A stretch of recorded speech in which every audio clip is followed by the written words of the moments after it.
আসসালামু আলাইকুম রহমতুল্লাহি ওয়া বারাকাতুহু। সম্মানিত দর্শক, বাংলাদেশের আলোচিত ইসলামী বক্তা জনাব মামুনুল হক, তাকে চেনেন না আমাদের এই বাংলাদেশে খুব কম লোক আছেন। প্রচুর সুনাম আছে, সুখ্যাতি আছে, পারিবারিক ঐতিহ্য আছে, আবার একই সঙ্গে দুর্নাম আছে, বদনাম আছে। আমরা সবাই ভালো-মন্দ মিলিয়ে মানুষ। কিন্তু তার দুটো চরিত্র রয়েছে। তিনি যখন মঞ্চে উঠেন, বক্তব্য দেন, বিশেষ করে বায়তুল মোকাররমের সামনে কিংবা কোনো ওয়াজের মাহফিলে তিনি খুব জোরে, জোরে কথা বলেন। ভীষণ রকম জোরে, জোরে কথা বলেন এবং তার সেই কথাবার্তা শুনলে আপনার কাছে মনে হবে এই মানুষটি একটি জিহাদি, জঙ্গি প্রকৃতির মানুষ। কিন্তু আপনি যদি কাছাকাছি তার সঙ্গে কথা বলেন, তার সঙ্গে যদি আপনার বন্ধুত্ব থাকে, এক টেবিলে বসে আপনারা খানাপিনা করেন, তাহলে তার নম্রতা, বিনয় এবং ভদ্রতা আপনি মুগ্ধ হবেন। তার সঙ্গে আমার কখনো পরিচয় হয়নি, কথা হয়নি। কিন্তু তার যারা কাছাকাছি তাদের অনেকের কাছে আমি এই কথাগুলো শুনেছি। দ্বিতীয় শুনেছি যে হাদিসের একজন মশহুর ব্যাখ্যাকারী, তারপর হাদিস বিশারদ যাকে বলা হয় শাইখুল হাদিস হিসেবে ছাত্রদের কাছে তার যে সুনাম এবং সুখ্যাতি, এটা বাংলাদেশে অল্প কয়েকজন হাতে গোনা আছে। এখন যেমন বাংলাদেশের যিনি ইমামুল যাকে বলে আজম, বায়তুল মোকাররমের যিনি এখন ইমাম হয়েছেন, তিনি এরকম অখ্যাত ছিলেন, কিন্তু ইসলামী অঙ্গনে তার যে প্রসিদ্ধি, তার যে সুনাম এবং সুখ্যাতি একজন আলেম হিসেবে, হাদিস বিশারদ হিসেবে, এটি বাংলাদেশে দ্বিতীয় এরকম সম্মানিত ব্যক্তি নেই। মামুনুল হকের সঙ্গে আর বায়তুল মোকাররমের খতিব সাহেবের মধ্যে ডিফারেন্স হলো যে বায়তুল মোকাররমের খতিব সাহেব অরাজনৈতিক ব্যক্তিত্ব, কিন্তু হাদিসের যে ইলম, সেই ইলমের দিক থেকে মামুনুল হককে আপনি কোনো অবস্থাতেই পেছনে ফেলতে পারবেন না। এগুলো এক। ২ নম্বর হলো যে ছাত্রদেরকে পড়ানো, টিচিং ক্যাপাবিলিটি। যেমন আমাদের আবদুল্লাহ আবু সাইদ স্যার আছেন, খুব ভালো শিক্ষক। তারপরে আরও অনেক খুব নামকরা শিক্ষক যারা ক্লাসে যখন যান মন্ত্রমুগ্ধের মতো ছাত্রছাত্রীরা তাদের কথা শুনে এবং অন্যান্য ডিপার্টমেন্ট থেকেও চলে আসে। তো মামুনুল হক তার ছাত্রদের কাছে ঠিক ওইরকম জনপ্রিয়, এরকম আমি শুনেছি। এবং তার সাথে আরও একজন এরকম জনপ্রিয় আছেন, যেমন মুফতি হারুন এজাহার। বাইরে থেকে আপনি যতই বলেন না কেন, চট্টগ্রামে মুফতি হারুন এজাহার তিনিও অত্যন্ত মেধাবী এবং তার ছাত্রদের কাছে ভীষণ রকম জনপ্রিয়। তো এটা গেল ২ নম্বর, ছাত্রদের কাছে জনপ্রিয়। ৩ নম্বর হলো তিনি অর্থনৈতিকভাবে অন্য হুজুরদের মতো অসচ্ছল নন। তার বাবা যথেষ্ট ধনসম্পদ রেখে গেছেন তাদের জন্য। তারা এই সমাজের উচ্চবিত্ত শ্রেণী, তাদেরই মতো টাকা পয়সার মালিক। এরপরে হলো তাদের যে ব্লাড লাইন। তো তার বাবা আল্লামা আজিজুল হক, যাকে বাংলাদেশের প্রথম শাইখুল হাদিস বলা হয়। তো এই যে শাইখুল হাদিস, হাদিস গ্রন্থের যে প্রথম সংকলন, এটি তার বাবা করেছেন।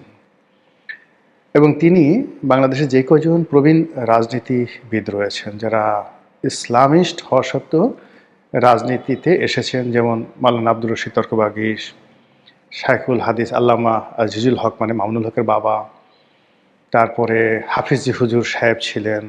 তো ওনারা সবাই খুব এমিনেন্ট পলিটিশিয়ান ছিলেন। মাওলানা মহিউদ্দিন খান মাসিক মদিনার যে সম্পাদক, এদের যে প্রজ্ঞা, মেধা, মাওলানা মহিউদ্দিন খান, আপনি তাদের সঙ্গে না মিশলে বুঝতে পারবেন না যে মেধা কাকে বলে। আমরা হয়তো সলিমুল্লাহ খানের সেই মুখস্থ বিদ্যা দেখে বা তার কথা শুনে আমরা মুগ্ধ হয়ে যাই। আবদুল্লাহ আবু সাইদকে আমরা মনে করি যে অনেক পণ্ডিত ব্যক্তি, কিন্তু মাওলানা মহিউদ্দিন খান সাহেবদের মতো মানুষ, তারপরে বায়তুল মোকাররমের যে খতিব ছিলেন উবায়দুল্লাহ সাহেব, খতিব উবায়দুল্লাহ সাহেব, এদের মতো মানুষ, তারপরে প্রয়াত সাংবাদিক অধ্যাপক আব্দুল গফুর, অধ্যাপক দেওয়ান মোহাম্মদ তাজরফ, অধ্যক্ষ দেওয়ান মোহাম্মদ তাজরফ, প্রিন্সিপাল আবুল কাশেম, এই সমস্ত মানুষকে বলা হতো ইসলামিক দার্শনিক, ইসলামিস্ট এবং ইসলামিক দার্শনিক। অনেকটা সেই প্রাচীন জমানাতে আপনি যদি সক্রেটিস, এরিস্টটলদের কায়দায় আমাদের যেখানে জাবির ইবনে হায়ান, তারপরে ইবনে কাসির, তারপর সেই ইবনে সিনা, আল রাজি এই প্রমুখ ইসলামিক স্কলারদের তৈরি হয়েছিল। ঠিক এই আমাদের এই বাংলাদেশে 60-এর দশকে 50-এর দশকে অনেক ইসলামিক স্কলার ছিলেন। কাজী আব্দুল ওয়াদুদ নামে একজন ইসলামিক স্কলার ছিলেন। তার লেখাগুলো না পড়লে বুঝতে পারবে না যে এই বাংলাদেশে এমন রত্ন ছিল। এই যে বদরুদ্দীন ওমর নাস্তিক ছিলেন, তার বাবা আবুল হাশিম যে কত বড় পণ্ডিত ছিলেন। এখনকার যারা বড় বড় ইসলামী বক্তা রয়েছেন, আবুল হাশিমের মানে কদমের কাছে, পায়ের কাছে বসে ইসলাম শিক্ষা গ্রহণ করতে পারলে তারা নিজেদেরকে ধন্য মনে করতেন। এরকম ইসলামিক স্কলার ছিলেন। তো এগুলো একটা ব্লাড লাইন থাকে। পরিবার হলো শিক্ষার সবচেয়ে একটা বড় বিষয়। একটা লোক পরিবার থেকে যদি না শিখে দুনিয়ার কোনো বিশ্ববিদ্যালয়ে তাকে শেখাতে পারে না। সেই অর্থে আল্লামা আজিজুল হক সাহেবের যে ছেলে মামুনুল হক, তার যে শিক্ষা, সেই শিক্ষা নিয়ে উচ্চাশা যারা পোষণ করবেন না বা তাকে তার শিক্ষা দীক্ষার ক্ষেত্রে যারা হেয় মনে করবেন, এরা মূলত মূর্খ প্রকৃতির মানুষ। আল্লাহ তাদেরকে হেদায়েত দান করুন। একবারে সর্বশেষ যেটা হলো, রাজনীতির ময়দানে তিনি যথেষ্ট ত্যাগ স্বীকার করেছেন, জেল খেটেছেন, জুলুম অত্যাচার সহ্য করেছেন। আওয়ামী লীগের সঙ্গে একটা সময় তার সম্পর্ক ভালো ছিল, একটা সময় সম্পর্ক খারাপ হয়ে যায়। সেই সম্পর্ক খারাপ হওয়ার কারণে তার চরিত্রে আওয়ামী লীগ যে কালিমা লেপন করার চেষ্টা করেছে, এটি করে আল্লাহর গজব নাজিল হয়ে গেছে। অনেক আলেম ওলামা, আপনি ওই একজন যাকে বলা হয় শিশু হুজুর, মানে নেত্রকোনা বাড়ি, তাকে ধরে নিয়ে তার সাথে মেয়েদের ছবি তুললো। তারপর এই যে মামুনুল হকের বিবাহিত স্ত্রী, তার স্ত্রীকে নিয়ে কী একটা কলঙ্ক তৈরি করলো, স্ত্রীকে দিয়ে মামলা করালো তার বিরুদ্ধে। এই জিনিসগুলো আসলে আসমানের মালিক বেজার হয়ে যায়। যেখানে অবাধ যৌনতা এখন মানে গর্বের বিষয়, যেখানে মদ্যপান করা, প্রকাশ্যে সেক্স করা, আমাদের এই সমাজে আপনি হাই সোসাইটিতে, আপার সোসাইটিতে গিয়ে দেখেন, মানে এই জিনিসগুলো যা হচ্ছে মানে ধনী এলাকাগুলোতে, সেই তুলনায় এই সমাজে একজন বিয়ে করেছেন, তারপর শেষে তার স্ত্রীকে নিয়ে কোনো একটা রিসোর্টে বেড়াতে গেছেন এবং সেখানে তাকে শারীরিকভাবে যে লাঞ্ছিত করা হয়েছে, যারা যারা করেছে সবাই কিন্তু এখন অভিশপ্ত বা অভিশাপের মধ্যে পড়েছেন। এনিওয়ে, তো সেই মামুনুল হক এবারে নির্বাচনে আসলেন। নির্বাচনের সময়টা তো তিনি বেশ আনপ্রেডিক্টেবল ছিলেন। একবার বিএনপির সঙ্গে যেতে চাইলেন, আবার জামাতের সঙ্গে থাকলেন, এমনকি চরমোনাইয়ের সাথেও তার হতে পারতো। আকীদাগত দিক থেকে চরমোনাইয়ের সঙ্গে যদি তিনি থাকতেন, তাহলে হয়তো তার ভোট হতো। এনিওয়ে, তিনি এখানে বিএনপির সঙ্গে না গিয়ে জামাতের সঙ্গে গেলেন। তো সেক্ষেত্রে মোহাম্মদপুরে যে আসনটি, সেই আসনটি সব দিক থেকে তার জন্য উপযুক্ত ছিল। এখানে তার এবং তার পরিবারের অনেকগুলো মাদ্রাসা আছে। এর বাইরে তারা যে আকীদা অনুসরণ করে, সেই আকীদার যে অসংখ্য মাদ্রাসা, মসজিদ, বিভিন্ন খানকা, মোহাম্মদপুরের পুরো এলাকাটা ভরা। এখানে মোহাম্মদপুর একটা মানে যাকে বলা হয় জটিল এলাকা, এবং এই জটিল এলাকাতে আওয়ামী লীগের প্রচণ্ড মানে এখানে শক্তিমত্তা রয়েছে। এখানে আন্ডারওয়ার্ল্ডের অনেক কিছু হয়। তো এই সব জিনিসগুলো মামুনুল হক সাহেবের মুখস্থ। তো সেই অর্থে তিনি যখন নির্বাচনে দাঁড়ালেন এবং তার প্রতিপক্ষ যখন একেবারে নবীন একজন রাজনীতিক ববি হাজ্জাজ, তিনি আসলেন, তাও আবার তার নিজের দলকে বিলুপ্ত করে তিনি যখন বিএনপিতে আসলেন, তখন মামুনুল হক ধরে নিলেন যে এটা কোনো প্রতিযোগিতাই হবে না। এখানে হয়তো যাকে বলা ববি হাজ্জাজের জামানতও বাজেয়াপ্ত হতে পারে। এর কারণ হলো ওই আসনটি দীর্ঘদিন ধরে আব্দুল সালাম সাহেব, এখন যে দক্ষিণ সিটি কর্পোরেশনের প্রশাসক নিযুক্ত হয়েছেন, তো তাকে সেখানে মনোনয়ন দেওয়া হবে, এইভাবে একটা সিদ্ধান্ত ছিল। তো সিদ্ধান্ত হওয়ার পরে পরবর্তীতে সালাম সাহেবকে অফ করে দিয়ে বিএনপি সিদ্ধান্ত দেয় যে ওখানে মামুনুল হক সাহেবকে মনোনয়ন দেওয়া হবে। কিন্তু রাজনৈতিক কারণে যখন মামুনুল হক সাহেবের সাথে বিএনপির হয় না, সেখানে ববি হাজ্জাজকে মনোনয়ন দেয়। তো মামুনুল হক সাহেব যে কোনোভাবে সেখানে বিজয়ী হয়ে আসবেন, এই আত্মবিশ্বাস তার ছিল, এবং তিনি একটি সাক্ষাৎকারে বেশ আত্মবিশ্বাসের সঙ্গে বলছেন যে না, এখানে আসলে প্রতিযোগিতা করার মতো প্রার্থী নাই, তাদের সঙ্গে যেখানে প্রতিযোগিতা আছে সেখানেই তো গণ্ডগোল হবে, বা এখানে উনি গণ্ডগোল করার মতো মানুষ নন, মানে তার সাথে গণ্ডগোলের প্রয়োজন আসলে, ভোট আসলে আমি হয়ে যাব। কিন্তু দেখা গেল যে আসলে তিনি হতে পারেননি। তো যাই হোক, এখন পরবর্তীতে তিনি একটি সাক্ষাৎকার একটি গণমাধ্যমে দিয়েছেন, ইউটিউবে দিয়েছেন। সেখানে তিনি বলেছেন যে আমি যদি বিএনপির সঙ্গে থাকতাম তাহলে আমি বিজয়ী হতাম এবং মন্ত্রী হতাম। তো এটা তার আক্ষেপ, ক্ষোভ, বিক্ষোভ, না হতাশা নাকি খোঁচা, এটা বোঝা যাচ্ছে না। ইট মিনস যে এখানে ইলেকশন ইঞ্জিনিয়ারিং হতে পারে, আমাকে ইঞ্জিনিয়ারিং করে ঠকিয়ে দেওয়া হয়েছে, আমি বিএনপির জোট ছেড়ে চলে আসছি। এই জন্য পুরো প্রশাসন এবছর যারা বিএনপিকে ক্ষমতা আনার জন্য প্রাণান্ত চেষ্টা করেছে, তারা মূলত আমাকে এখানে হারিয়ে দিয়েছে। এটা গেল একটা। দ্বিতীয়ত হলো যে আমি রাজনৈতিকভাবে ভুল সিদ্ধান্ত নিয়েছি। আমার আসলে জামাতের সঙ্গে আসাটা ঠিক হয়নি। বিএনপির সঙ্গে থাকলেই আমার রাজনৈতিক একটা ভবিষ্যৎ হতো, মন্ত্রী হতাম, এমপি হতাম, এলাকার সেবা করতে পারতাম এবং আমার জন্য একটা আইডেন্টিটি থাকতো, অনুশোচনা। থার্ডলি হলো আক্ষেপ, যে এখানে আমার যে পারিবারিক ভোট আছে, আমার নিজের ব্যক্তিগত ভোট আছে, সাংগঠনিক ভোট আছে, এর বাইরে জামাতের যে ভোট, সেই জামাতের ভোট আমাকে দেয়া হয়নি।